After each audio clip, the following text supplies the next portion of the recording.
On my first day back in the White House, I will terminate every open borders policy of the Biden administration and begin the largest deportation operation in American history. And I will also use Title 42 to end the child trafficking crisis by returning all trafficked children to their families in their home countries, and that will be done immediately. They want to go home. They want to go home.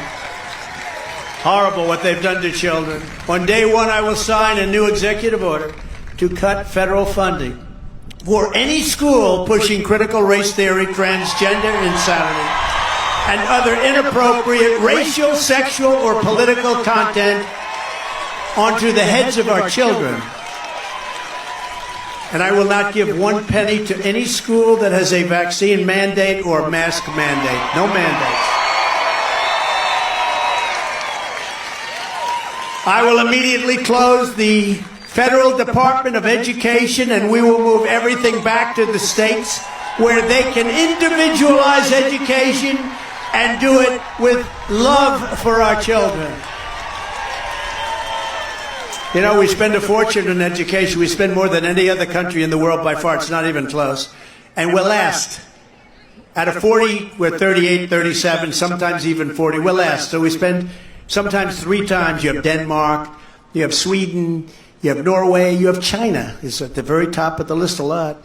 And we're like last, and yet we spend 2 and 3 times more money per pupil than they do. We're going to end that. South Carolina will run their own. Do you like that idea, Henry? You'll do a great job. Now, I don't want to offend any Trump supporters, but if you guys just watch that, just hear me out. The history of America is Europeans coming to America and colonizing the land, fighting multiple conflicts with the indigenous people, ultimately conquering them, stealing their lands, and setting up America. Now, if you're going to deport all legal immigrants, Donald Trump, and your supporters, if you all agree with that, you all have to go. You don't belong in this land. You guys invaded this land and you conquered it with wickedness.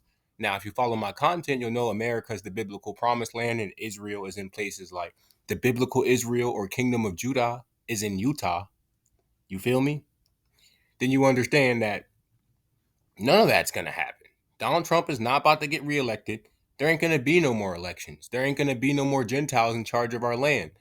Donald Trump is trying to preserve the golden goose they captured here. Right? And that's over. That's why he went and recognized Israel over there in the Middle East as the biblical promised land. Some people have accused Donald Trump of anti-Semitism without any grounds. Bro, black people are the Semites. So if you accuse him of racism and anti-Semitism, it's the same thing. Y'all get what I'm saying? Psalms 83, people. Check it out.